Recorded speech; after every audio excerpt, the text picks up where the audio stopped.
Hello students, in last video we have studied the threads. So just brief introduction I have explained in the last video. So now in this video we are going to study the multi-threading. So as we know, each process is having its own address space which contains the code, data, files, registers, stack and etc. Okay, so now we are studying here the multi-threading. Okay, so a process may have a single thread. So if the process is having the single thread, that will be called as the a traditional or a classical process, you can say. Okay, so in this, what is a multi-threading now? So, a simple thing, a multi-threading is nothing but the process with multiple threads. You can multiple threads. Those multiple threads are going to execute the several or the different tasks at a time. Okay, so in multiple threads they can share the code, data and files of the process. Okay, in multi-threaded process they can share the code, data and files, but the threads are going to have the separate its own register, program counter, stack. This is called the multi-threading. So in diagram you can see here one in left side there is one diagram. In that box you can see this is a single threaded process. A single threaded process means what? A process which consists of single thread, that is called as the traditional or classical process. So you can see the process is having code, data, files, and each thread, as I told, each thread is going to have its own register, stack and program counter. That program counter that is not in this diagram. Okay, you can mention. Okay, so in multi-threaded process, a process is having a code, data, files. It is in multi-threaded process they can share the code, data, files for that process, but each thread is having its own register, stack and program counter. Okay, so a thread is having one thread is having separate register, stack, and similarly registers and stack for second thread, and similarly for third thread we are having separate register, stack. So code, data and files are going to be shared by the whole process, you can say. Okay, so now in single threaded process, if the thread of that process gets blocked, the whole process is going to be get blocked. So similarly in multi-threaded process, even if one of the threads gets blocked, it does not block the whole process. Only that specific thread is going to be blocked. Okay, blocking is nothing but just temporarily we are stopping that execution. Okay, so after releasing we can again resume the execution of that specific process or thread. Clear?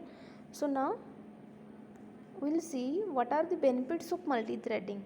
So the first benefits, you can say, a resource sharing. So what is resource sharing? I told in the diagram that the processor are going to have share the memory and code, data and files, right?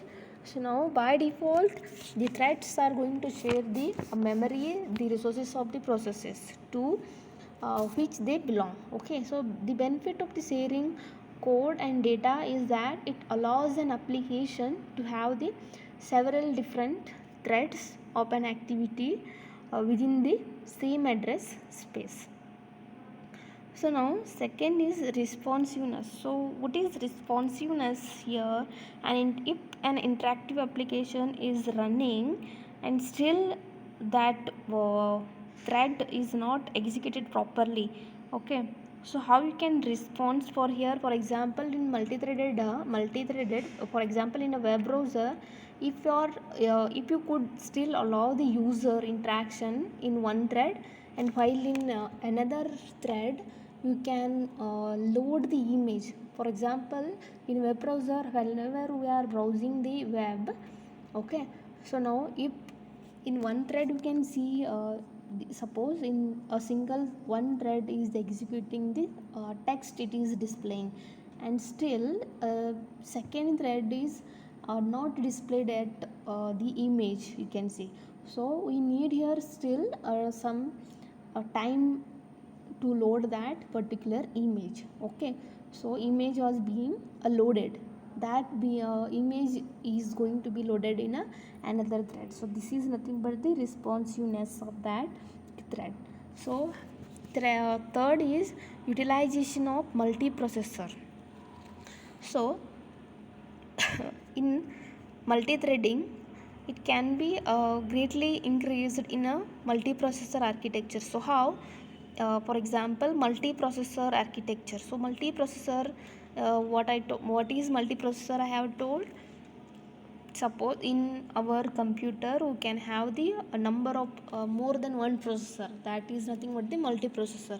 So the utilization of multiprocessor architecture, so this multi-threading is more we can use in that multiprocessor. Okay, so means threads may be running in a parallel on a different processors.